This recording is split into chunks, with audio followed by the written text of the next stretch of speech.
ବଦଳିଲା ପେଟ୍ରୋଲ ଓ ଡିଜେଲର ଦର। ଆଜି କେଉଁଠି କେତେ ଅଛି ପେଟ୍ରୋଲର ଦର? ଦେଶରେ ପେଟ୍ରୋଲ ଓ ଡିଜେଲର ନୂଆ ମୂଲ୍ୟ ଜାରି କରାଯାଇଛି।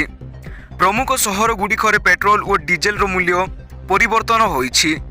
ପ୍ରତିଦିନ ତେଲର ନୂଆ ଦର ନିର୍ଦ୍ଧାରିତ କରାଯାଇଥାଏ, ଆଉ ସେହି ଅନୁଯାୟୀ ଦେଶ ତଥା ରାଜ୍ୟମାନଙ୍କରେ ତୈଳ ଦର ନିର୍ଦ୍ଧାରଣ କରାଯାଇଥାଏ। ଆଜି ଭୁବନେଶ୍ୱରରେ ପେଟ୍ରୋଲ ଓ ଡିଜେଲର ଦାମ ପରିବର୍ତ୍ତନ ହୋଇଅଛି।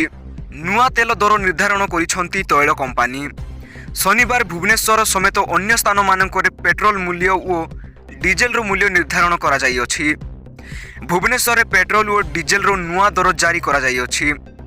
ବୁଧବାର ପେଟ୍ରୋଲ ଦର ଲିଟର ପ୍ରତି 101 ଟଙ୍କା ରହିଥିବା ବେଳେ ଡିଜେଲର ମୂଲ୍ୟ ରହିଅଛି 92 ଟଙ୍କା ରହିଅଛି।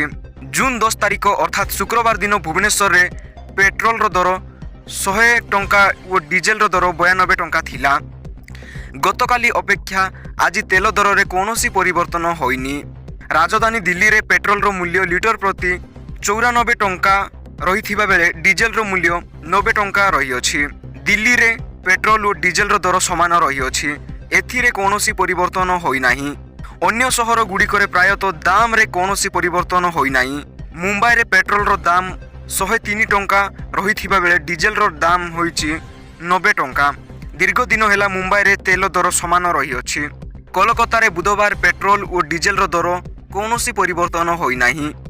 କୋଲକାତାରେ ପେଟ୍ରୋଲ ଲିଟର ପ୍ରତି 105 ଟଙ୍କା ଏବଂ ଡିଜେଲ ଲିଟର ପ୍ରତି 91 ଟଙ୍କା ରହିଅଛି। ଚେନ୍ନାଇରେ ପେଟ୍ରୋଲ ଦାମରେ ବଡ଼ ଧରଣର ହ୍ରାସ ଦେଖିବାକୁ ମିଳିଛି। ଚେନ୍ନାଇରେ ପେଟ୍ରୋଲ ଲିଟର ପ୍ରତି 100 ଟଙ୍କା ରହିଥିବା ବେଳେ ଡିଜେଲ ଲିଟର ପ୍ରତି 92 ଟଙ୍କା ରହିଅଛି।